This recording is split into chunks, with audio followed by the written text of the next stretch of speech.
Приветствую всех зрителей телеканала Якутия-24. С вами Марфейн Алексеева в программе News on Air. Сегодня вы увидите шикарные фотографии главного трофея всех охотников Якутии. Расскажу, куда дошел якутский всадник Дугуйдан Винокуров с якутскими лошадьми. Покажу фото мутанта, который в итоге оказался речной выдрой. А также будет много интересного материала о местном производстве и его развитии. Давайте приступим. В Татинском районе в притоке реки Амга на речке Тата местные жители сфотографировали зверя, которого назвали мутантом. При этом отметили, что зверь не похож ни на андатру, ни на выдру и ни на щенка собаки. Как оказалось, причудливое животное – это речная выдра, занесенная в Красную книгу Якутии. Относится ко второй категории редкости. В течение многих десятилетий эти животные фактически не появлялись ни в русле реки Лены, ни по ее крупным притокам. Хотя притоки, в принципе, остались пригодными для существования этих животных. Якутский всадник Дугуйдан Винокуров с лошадьми Хонор и Хастах находится сейчас в Омске. На данный момент кони набираются сил и в конце недели двинутся дальше. Омская область – это уже 7-й субъект страны в походе «Полюс холода-Москва». Как пишет Дугуйдан, несмотря на тепло, дорога нелегка. Это клещи и отсутствие водоемов. С начала похода пройдено более 8000 километров. До цели, до Москвы, осталось 2700 километров. Осталось пройти Тюменскую, Курганскую и Челябинскую область, Республику Татарстан, Башкортостан и Владимирскую область. В день всадники проходят примерно 50 километров. Всем добрый день. В данное время нахожусь в городе Омск, в городском ипподроме. Лошади чувствуют себя отлично. В конце этой недели двинусь в сторону Тюменской области, потом с Тюменской области в Курганскую область и так далее. Все у нас отлично, все хорошо. Лошади сейчас пасутся на улице. И днем они стоят на ливаде. Так вот. Всем хорошего дня. В Якутии сейчас в разгаре сезон охоты на дикоплавающую дичь селезней.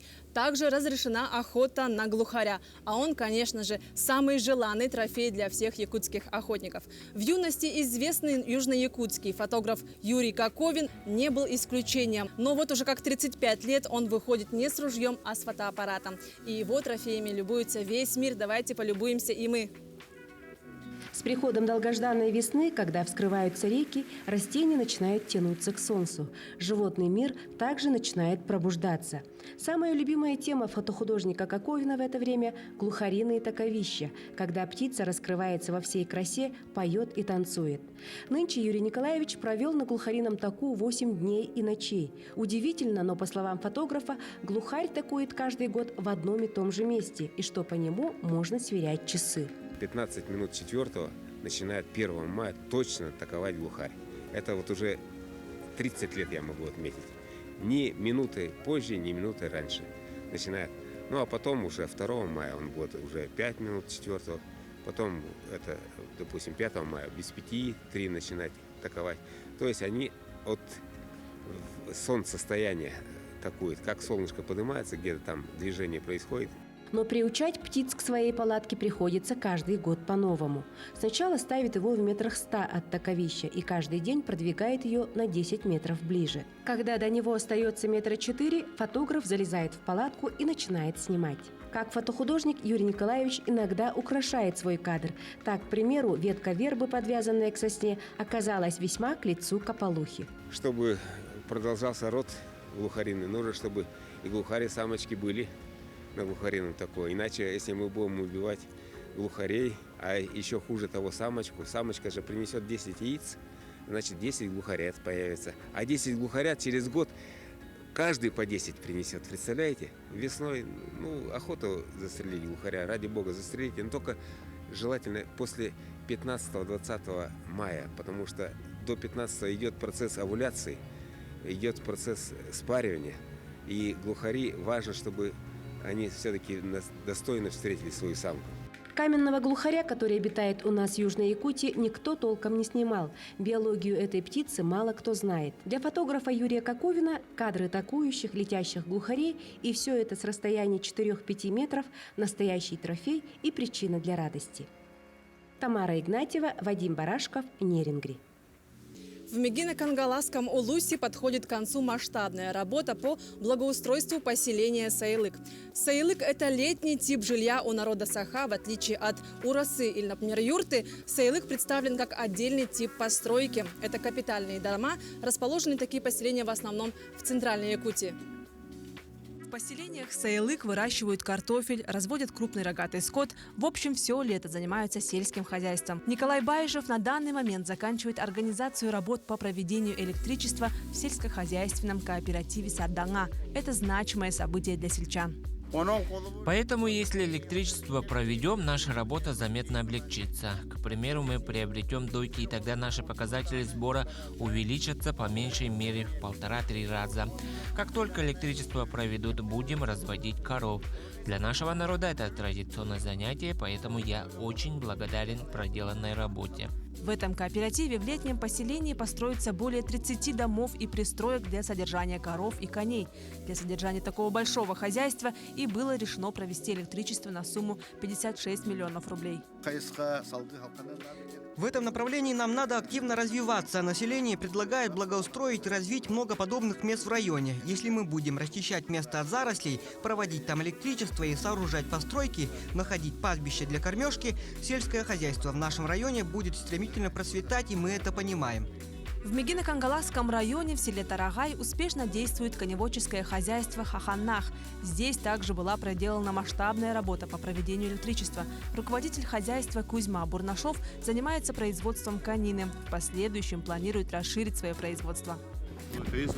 Нам, людям, проживающим в селах, работающим на воздухе, коневодам, чтобы хорошо и плодотворно работать на базе, подобное благоустройство – дело очень важное для будущего процветания. В районе усиленно ведется активная работа по расширению собственного производства мяса и молочной продукции. Производство строительного материала также важно для благоустройства поселений и городов нашей Якутии. Так вот, мирнинские дорожники запустили собственное производство щебня. Подробнее узнавала Иванна Филиппова.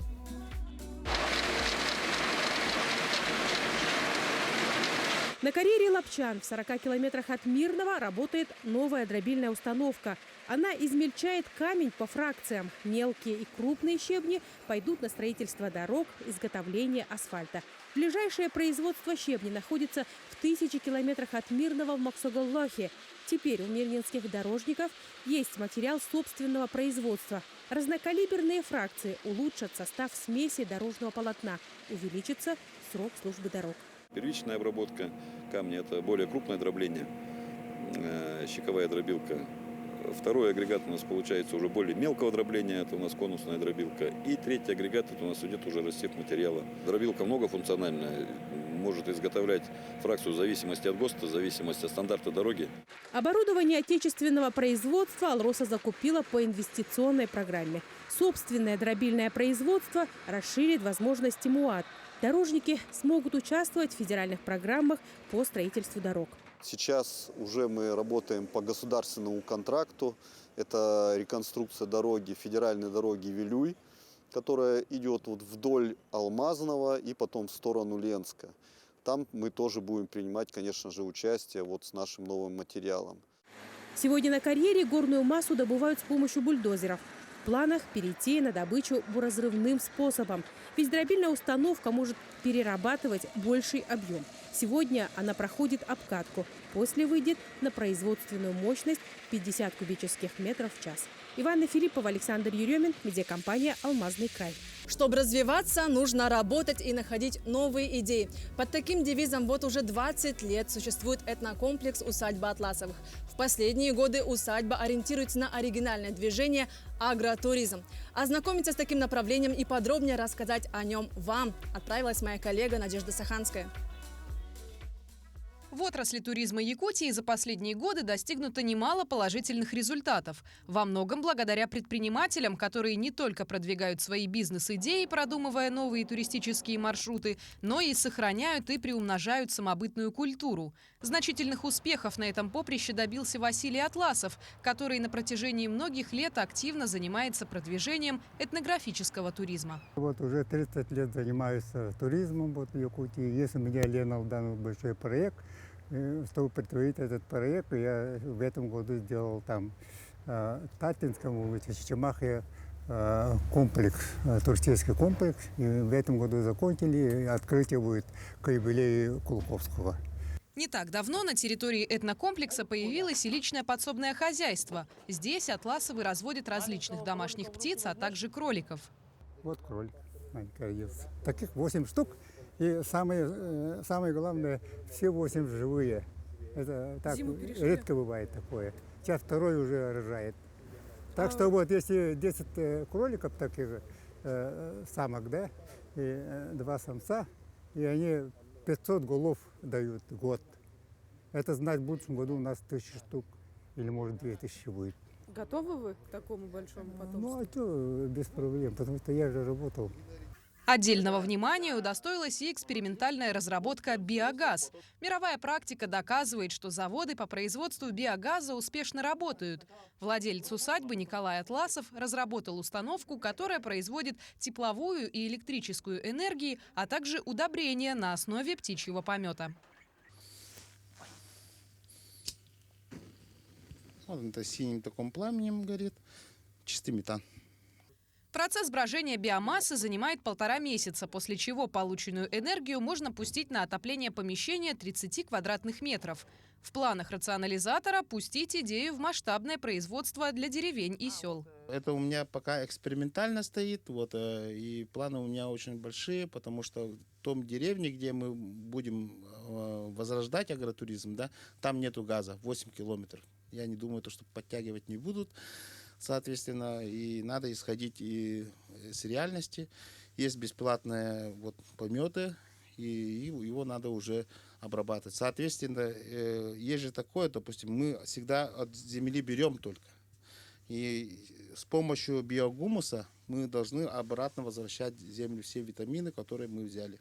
Таким образом можно осмысленно и экономично использовать биоэнергию. Ну а агротуризм в последние годы становится все более популярным направлением. Если раньше желающих окунуться в деревенскую повседневность были единицы, то сегодня спрос рождает предложение. Надежда Саханская, Георгий Григорьев, Якутск. 6 сортов черной смородины, которые при этом еще и успешно растут в нашем суровом климате Якутии, вывели в Хангаласском районе в поселке Покровск. Эта работа началась еще в 1950-х годах под руководством ученой Марии Чертковой. Подробнее в материале моих коллег. Плодово-ягодный сад ЕНИСХ расположен в городе Покровске в микрорайоне с говорящим названием «Селекционный». Здесь выращивают в научных целях и для реализации населению саженцы черной смородины, яблони, земляники, малины и жимолости. В далеком 1953 году сюда приехала работать после окончания Тимирязевской сельхозакадемии в городе Москве Мария Черткова. Молодой ученый взялась за выведение зимостойких сортов яблони и черной смородины. Более успешными стали опыты со смородиной. Мария Черткова вместе со своей коллегой и ближайшей соратницей Люцией Готовцевой скрещивали различные сорта этой вкусной и полезной ягоды. Бурятские, иркутские, новосибирские, барнаульские, и скрещивали своими дикоросами якутскими. Первым был выведен сорт черной смородины якутская. Сейчас он является самым распространенным в республике. Далее идут харакаталык, эркени, мюрючене, люция и память кандыла. Все сорта по-своему отличаются. У кого-то крупнее плоды, у кого-то они слаще, кто-то скороспелее и так далее. Саженцы всех этих сортов до сих пор выращивают в плодово-ягодном саду для реализации населению. Мы реализуем весной и осенью. Весной это где-то середины мая и примерно до конца мая. А осенью это с начала сентября и там почти до последних чисел сентября. В виде маленьких кустарников? В виде двухлетних саженцев. Плодово-ягодный сад имени Марии Чертковой планируют расширять. Сейчас эта территория площадью 2 гектара. Помимо нее руководство ЕНИСХ хочет под сад выделить землю площадью 3 гектара, расположенную неподалеку. Но пока вопрос лишь на стадии обсуждения. Виолетта Засимова, Федор Тарасов, Хангаласский улус.